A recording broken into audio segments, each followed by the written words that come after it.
Je suis le docteur Myriam Thérèse Arlette Diane Tab, présidente de l'Ordre national des chirurgiens dentistes sortants. Voilà. Donc, voilà.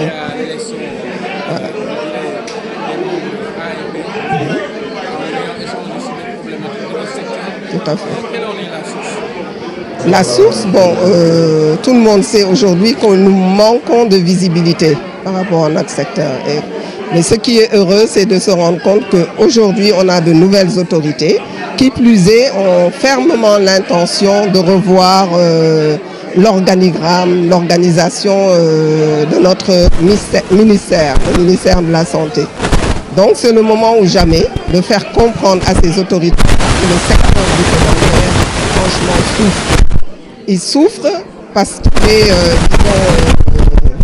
géré par une division, vous avez dû entendre plus ou moins, qui est un peu située au 4e niveau quand vous regardez l'organigramme, et ça pose problème.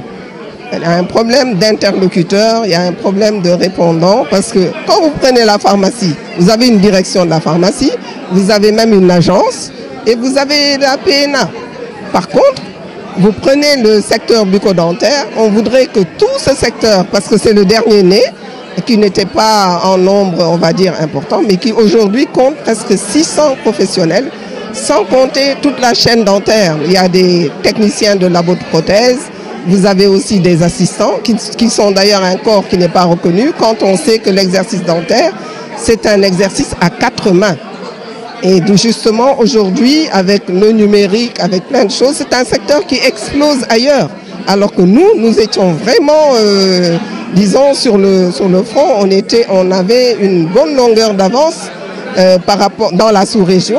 Et aujourd'hui, disons que les meilleurs produits de la sous-région sont issus de notre pays, de notre institut. Ils ont été formés ici.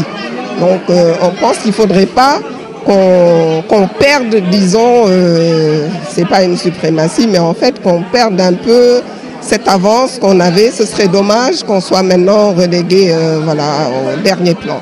Dans la sous-région, quand on est dans un espace communautaire où il y a une libre circulation et une liberté d'installation par rapport aux professionnels de santé. Voilà. Les données a été, voilà, cette question elle est importante parce qu'effectivement jusqu'ici notre secteur est à 60% privé. Alors vous imaginez quand vous avez 60% des données de santé qui ne sont, disons, pas bien prises en compte, ça pose problème dans tout ce qui est politique de santé et stratégie.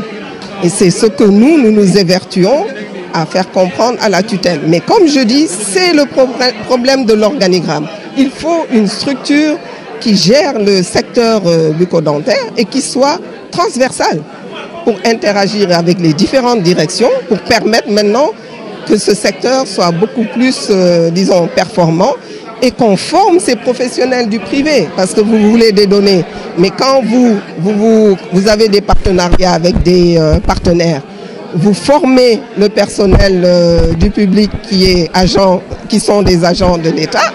Par contre, les gens qui suppléent à votre devoir, vous, en tant que, disons, État, qui se disent, nous, on se gère tout seul. Nous sommes dans le privé. Je pense qu'il y a un minimum qu'il faudrait leur concéder. Eux aussi, ils ont besoin de soutien. Eux aussi, ils ont besoin de formation. Mais vous allez leur dire, il faut interconnecter. Donc, il faut peut-être tel type d'ordinateur, il faut ceci, il faut cela. Et puis, ces données nous sont confiées par des patients.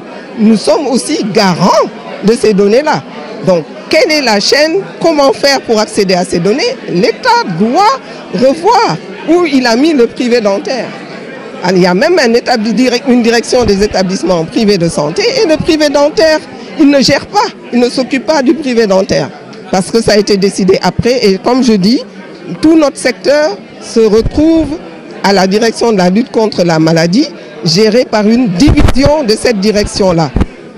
Cette direction-là, elle-même fait partie de la direction des établissements de santé.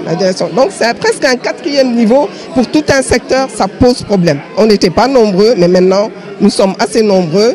Il faudrait plus de visibilité et qu'on mette dans une structure qui puisse répondre de notre secteur des gens qui sont des chirurgiens dentistes et qui puisse vraiment développer ce secteur-là comme il faut. Voilà. Sortante.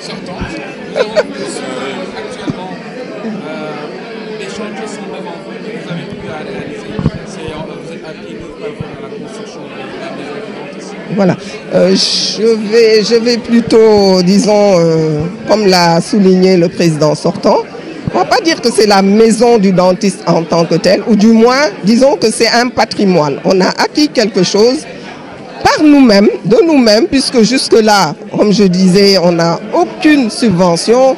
Les partenaires, on ne les voit pas. Je pense même qu'on doit les dissuader en disant que voilà, parce que on semble inexistant. Nous sommes des fantômes du ministère. Je ne dis pas pour... c'est un peu pour embêter le représentant et qu'il porte un peu notre voix.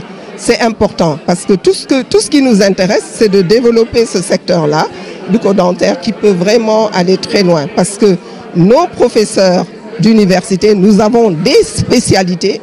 Donc parfois, quand vous échangez avec des autorités de ce ministère-là, elles ignorent même que c'est un secteur à part entière. Les gens pensent que c'est une spécialité comme une spécialité de médecine générale. Non. Nous avons nos spécificités, nos réalités, et en faire fi, ça pourrait être très dangereux pour les populations. Et nous savons de quoi nous parlons. Voilà. Voilà. Bonjour, c'est Dr El Hadj Mamadou Diène. Je suis chirurgien dentiste au niveau du ministère de la Santé, plus exactement à la division santé bucco-dentaire.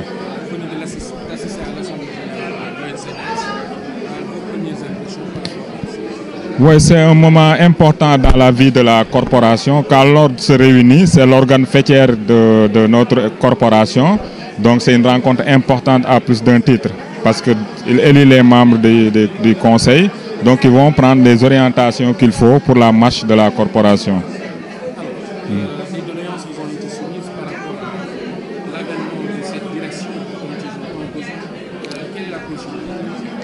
Oui, en tout cas, l'État est ouvert à toutes les propositions. Hein.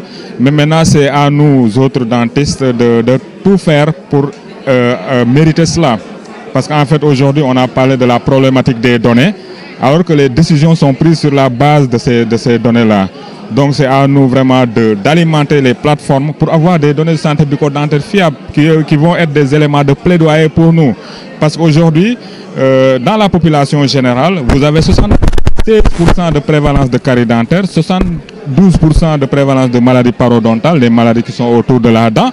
Donc c'est important. Donc il est aujourd'hui rare de voir une personne indemne de ces pathologies-là. Donc voilà. Donc c'est la dimension en tout cas importante de notre corporation, qui est un élément important du système de santé. Parce que la bouche, c'est le miroir de l'organisme. Toutes les pathologies générales vont avoir une répercussion au niveau de la bouche et certaines pathologies générales également vont avoir une répercussion sur la santé en général. Donc il est indéniable aujourd'hui, même l'OMS le reconnaît, la santé bucco-dentaire est un élément fondamental du système de santé générale. Oui, c'est aussi une problématique, la formation continue, parce que les choses évoluent très vite.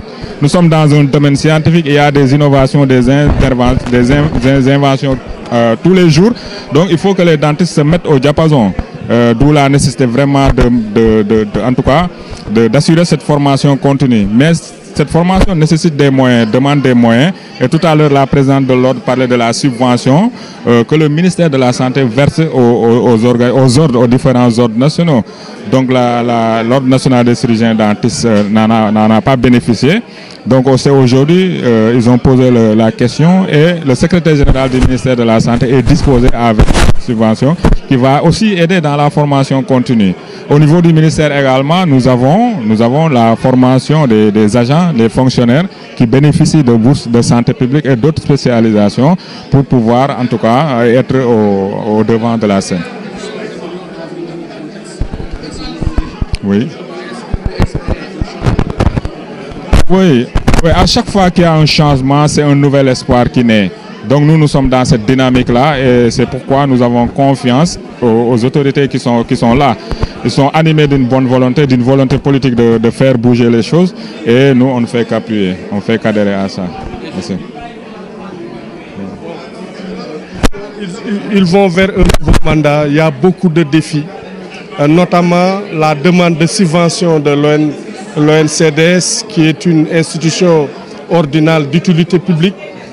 qui doit bénéficier d'un appui des pouvoirs publics. Peut-on espérer que cela se fera très bientôt? Absolument, je peux dire ici et maintenant que cela se fera. Parce qu'il y a une réunion passée récemment et le secrétaire général du ministère a pris l'engagement de régler cette question le plus rapidement possible. Et ça, ce sera fait, Inch'Allah. Voilà, je vous remercie.